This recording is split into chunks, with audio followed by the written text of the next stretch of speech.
Hello guys! For today's video, update ko kayo doon sa aking nakaraan na upload, diba? About sa aking ampalaya na hindi ko alam kung ampalayang ligaw ba itong binunot ko and then itinanim ko dito sa likod ng aking kwarto. Tapos ayan na siya. Ayan. Ang haba na ng ginapang niya, diba? Ibig sabihin, ang haba na rin ng pinagdaanan niya. Parang tayo lang. At ito yung unang bulaklak niya. Nakakatuwa naman kasi kahit pa paano. Sigurado na ngang buhay siya kasi ayan.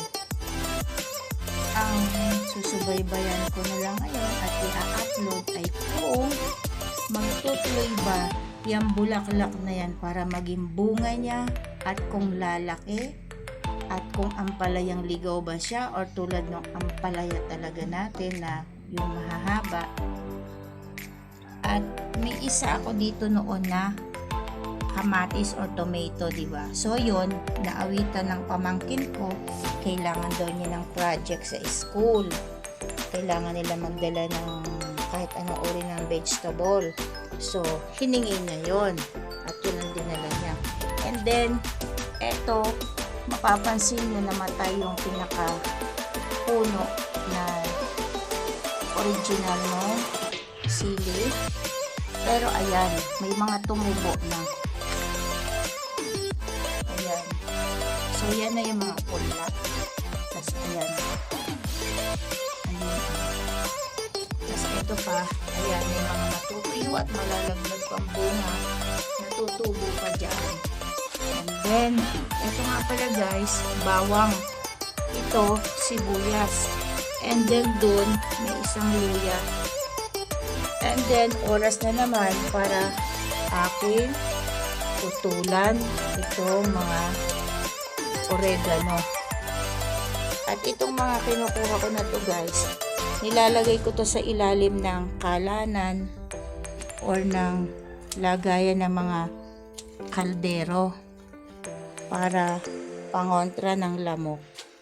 Hindi ko lang alam sa inyo kung na-experience nyo na ha, pero sa akin kasi napatunayan ko naman na effective nga siya sa pangontra sa lamok. Ayan, binabawasan ko ulit para hindi masyadong tumaas.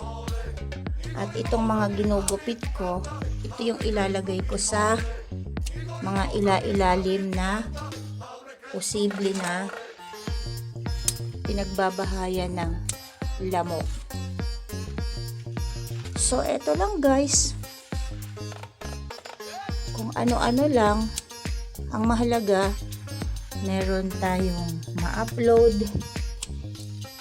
Ingatan natin ang channel kahit papano, kahit konti lang ang nagsusupport, at least alam mong sinusuportahan ka, diba? Kesa naman yung alam mo na kaya kang suportahan pero pinababayaan ka. Yun ang mahirap diba?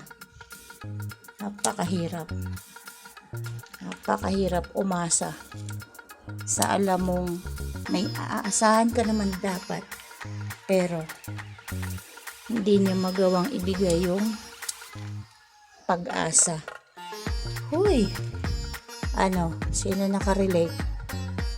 Comment nga kayo, sino nakarelate doon? Di naman gawa-gawa yun Totoo yun. Nararanasan natin lahat yan. Di tayo gumagawa ng istorya lang. Yun lang. Hiningal na ako sa pagkayuko ko. Thank you guys. Thank you for watching. Don't forget to subscribe to my channel. Bye. God bless you at mag-ingat po kayo dyan lagi. Thank you.